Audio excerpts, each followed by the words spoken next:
अस्सलामुअलैकुम my friend, कैसे हैं आप। उम्मीद करता हूँ सब खैरियत से होंगे। मैं मोहम्मद उस्मान और आप देख रहे हैं देसी रिएक्शन। तो फ्रेंड, आज की वीडियो का हम रिएक्शन लेकर आए। वीडियो काफ़ी एक्साइटेड, काफ़ी इंटरेस्टेड वीडियो है और वीडियो का टाइटल आपको बता देते हैं। वीडियो का टाइटल है उदा नजाकाक सिलेवल लगी पर बंदीगान कामी गाहान गुडैंग तर दिंगी एंड तिरमहाल इंडोनेशिया वीएस मलेशिया। काफी डिफिकल्ट टाइटल था। तो फ्रेंड, वीडियो को स्टार्ट करने से पहले रिक्वेस्ट है कि हमारे चैनल को सब्सक्राइब करें, वीडियो को लाइक करें, शेयर करें एंड कमेंट में बताएं कि रिएक्शन कैसा लगा। तो वीडियो को वेस्ट टाइम करते स्टार्ट करते। Let's start video. Halo Bedikers. Halo Bedikers. Sebelumnya aku mau nanya nih, saat pertama kali datang ke pusat kota, matamu tertuju dengan apa? Padatnya kendaraan, gedung, pencakar langit? Atau malah terpikat dengan kecantikan dan gantengnya orang di sekitarmu? Mungkin itu ya salah satu kelebihan dari sebuah kota. Asal kamu tahu aja, negara kita punya banyak gedung tertinggi loh. Dan kayaknya bakalan seru nih kalau disandingkan dengan tetangga kita, Malaysia. Yuk kita kepoin di tayangan berikut. Mari kita bongkar. Beautiful Malaysia city, Indonesia and Malaysia. Pertama, mari kita lihat gedung paling tertinggi di kedua negara ini. Dimulai dari Merdeka 118. Malaysia dulu nih ya. Letaknya berada di Jalan Hang Jebat, Petaling Street, Kuala Lumpur, Malaysia. Bangunan ini akan rampung di akhir tahun 2022 dan akan menjadi yang tertinggi se-Asia Tenggara. Bayangkan tinggi Merdeka 118 mencapai 678,9 meter. Wah, bakal serasa di atas awan nih. Gak cuman itu, tercatat ada 118 lantai dengan 5 lantai di bawah tanah yang nantinya akan difungsikan sebagai kompleks pertokoan, kantor, properti perumahan, hotel, dan ruang observatorium. Merdeka 118 akan menjadi bangunan pertama Malaysia yang akan menerima peringkat triple platinum dari sertifikasi keberlanjutan di seluruh dunia, termasuk Leadership in Energy and Environmental Design.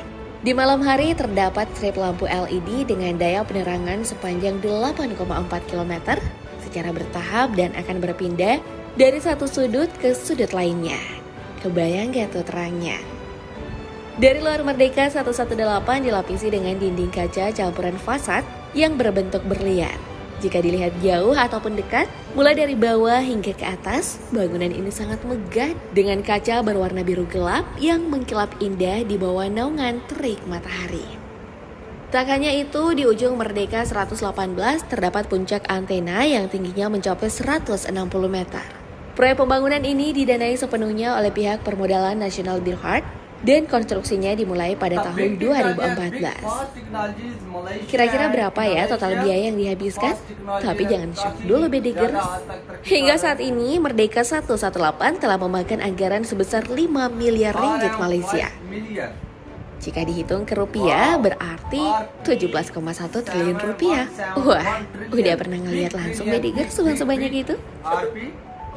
Wow. Sekarang kita berpindah ke tanah air. Kira-kira seperti apa gedung tertingginya? Kita punya Tamrin 9, sebuah kompleks pengembangan terpadu yang terletak di Jalan MH Tamrin, Jakarta. Melihat ketinggiannya dengan Merdeka 118 memang cukup berbeda, tapi gedung ini bukan berdiri sendiri saja, melainkan ada dua bangunan, yaitu Tamrin 9 Tower 1 yang ketinggiannya mencapai 385 meter dan Tamrin 9 Tower 2 setinggi 304 meter. Proyek pembangunannya langsung dua loh Bedikers. Dibangun di lahan seluas 570.000 meter persegi, Tamrin 9 bakal diisi fasilitas perkantoran, retail, residential, hotel, olahraga, dan hiburan. Di 9 Tower 1 memiliki 75 lantai yang didesain oleh Confederation Fox Associates. Bagian bawah menara akan disewakan sebagai perkantoran, sementara bagian atas akan ditempati oleh Waldorf Astoria Hotel. 9 Tower 1 mendapat sertifikasi platinum. Tak cuma itu, gedung tertinggi di Indonesia ini dapat menghemat energi hingga 30% dibandingkan gedung lainnya yang memiliki ukuran yang sama. Tak jauh dari gedung ini terdapat Nine Tower 2 yang berdiri kokoh dengan 62 lantai. Nantinya gedung ini juga akan ditempati Park Royal Hotel dan Park Royal Service Suites. Pengembang sekaligus pemilik Tamrin 9 ini adalah Putrajaya Wahana yang juga merupakan pengembang UOB Plaza. Rencananya kompleks ini akan terdiri dari 3 menara perkantoran dan 3 menara apartemen. Sebuah podium retail juga akan dibangun untuk menghubungkan menara-menara itu. Diketahui, proyek terbesar di tanah air ini telah menghabiskan dana sebesar 7 triliun rupiah. Well, kita move on dulu ya dengan tayangan tadi, saatnya kita beralih ke gedung selanjutnya.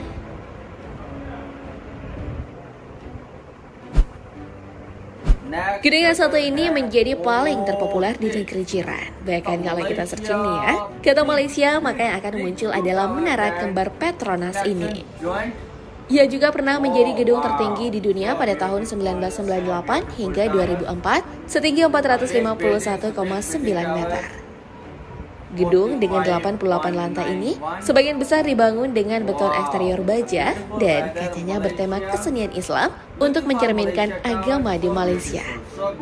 Bagian atas yang menjulang tinggi terdapat 2 menara yang bentuknya seperti kubah masjid, tapi ia lebih runcing sehingga terlihat lebih indah. Selain yang paling mencuri perhatian adalah jembatan udara penghubung di kedua menara kembar Petronas. Tepatnya berada di lantai 41 dan 42 yang memiliki panjang 58,4 meter dengan bobot 750 ton. Jembatan ini menjadi kunjungan pariwisata sebagai podium untuk melihat keindahan kota Kuala Lumpur. Di saat malam, gedung ini makin gemerlapan dengan cahaya lampu yang berpijar cantik di semua sisi, apalagi bagian puncaknya. Seketika mata kita akan disuguhkan dengan indahnya menara ini.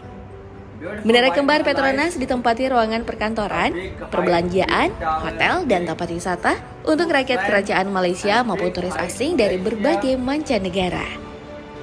Nah, kira-kira siapa ya pemilik gedung megah dan mewah ini? Jadi yang punya hak atas Menara Kembar Petronas ini adalah KLCC Holdings Berhad.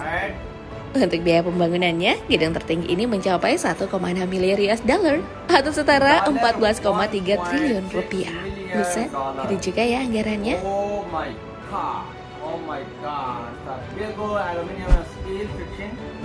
Next, kita ke gedung tertinggi di Indonesia lainnya yang bisa disandingkan dengan Menara Kembar Petronas. Ada Gamma Tower yang juga dikenal sebagai Semindo Tower. Adalah sebuah gedung pencakar langit dengan ketinggian arsitektural 285,5 meter dan pucuk 297 meter. Selain itu, bangunan ini memperoleh sertifikat Grand Ship Gold yang juga memiliki 64 lantai. Bangunan ini terletak di Jalan Rasuna Said, Kuningan, Jakarta Selatan yang diisi oleh kantor, hotel, dan restoran. Konstruksinya dimulai pada 2011 dan rampung di tahun 2016. Gamma Tower menerapkan konsep pengembangan bangunan hijau. Dalam penggunaannya, terdapat Hotel Westin yang menempati 20 lantai teratas dan sebuah restoran dengan pemandangan 360 derajat di lantai 51. Tak cuma itu, lantai 67 terdapat lokasi bar dan tingkat di atasnya juga ditemukan restoran yang dioperasikan oleh Hansin, serta ruang serbaguna plus ruang pribadi di lantai teratas pada menara ini. Gamma Tower dirancang oleh arsitek PT Sekawan Design Inc. yang dikembangkan Cushman & Wakefield. Nah, kontraktor utama dari proyek terakbar di tanah air ini diketahui dari PT Tata Mulia Nusantara Indah yang telah mengeluarkan dana sebesar 2 triliun rupiah. Wow, ongkosnya lumayan bikin puyeng juga ya, Bidigers. Oke, kata kau beli buku kimia, gak taunya ada yang ngibul. Antara Malaysia dan Indonesia, gedung mana nih yang paling unggul menurutmu? Jangan lupa tulis di kolom komentar ya. तो फ्रेंड ये था हमारा आज का रिएक्शन। ये थे मलेशिया और इंडोनेशिया के बिग टावर थे, बिग बिल्डिंग थी जो काफ़ी हाइट पर थी, काफ़ी हाइट थी उनकी और काफ़ी अच्छी बिल्डिंग थी। काफ़ी एक्साइटेड हुआ वीडियो देख रहा है, first time looking for big tower, big high tower. तो अगर आपको हमारा रिएक्शन पसंद आया हो तो हमारे चैनल को सब्सक्राइब करें, वीडियो को लाइक करें, शेयर करें एंड कमेंट में बताएं कि रिएक्शन कैसा लगा। और जितने न्यू फ्रेंड हैं हमारे चैनल पर बेल आइकॉन का बटन दबा लें ताकि नई अपडेट आने वाली आप तक सबसे पहले पहुंच सके। तो मिलते हैं नेक्स्ट वीडियो के साथ। अल्लाह हाफिज।